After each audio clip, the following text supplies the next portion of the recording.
De belles surprises et je vais vous laisser... Il va annoncer un petit peu la couleur.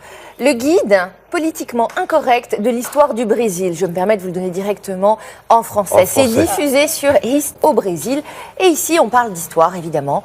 Mais comme vous l'aurez un petit peu compris, d'histoire pas comme d'habitude, pas comme les autres. Parce qu'en fait, si on s'explique, vous avez deux catégories d'histoire. Vous avez l'histoire que l'on retrouve dans les livres, l'histoire officielle, l'histoire réelle.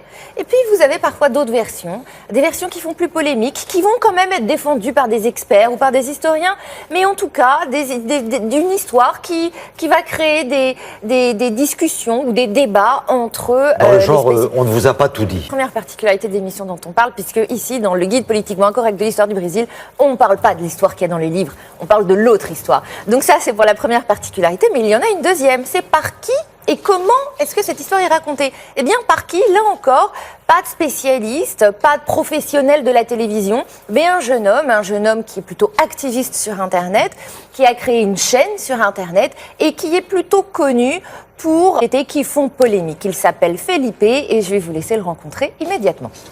Pour la peine, ce ne sont pas des hurluberlus, ce sont de vrais experts, des historiens qui disent que finalement, ça nous dérange. Que les propos qui sont défendus, vous allez voir que même nous, Français, on n'est pas brésiliens. Et pourtant, effectivement, nous sommes éduqués par certains livres. Et quand on vient donner des versions qui ne sont pas dans les livres, il y a une gêne. On ne sait pas très bien comment prendre l'information.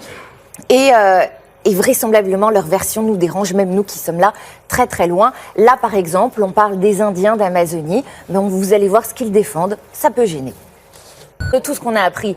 Et du coup, on est mal à l'aise. Vous remarquerez juste une petite chose assez intéressante quand même sur ce qu'ils expliquent sur les centres commerciaux et sur le fait qu'une société repliée sur elle-même voudra tout transformer en centre commercial. C'est une idée qui se défend et c'est surtout une idée extrêmement moderne parce qu'on en connaît quand même beaucoup aujourd'hui encore des pays dont le mall ou le grand centre commercial où on peut consommer à tout va reste un élément indispensable d'une société. C'est intéressant, ça secoue.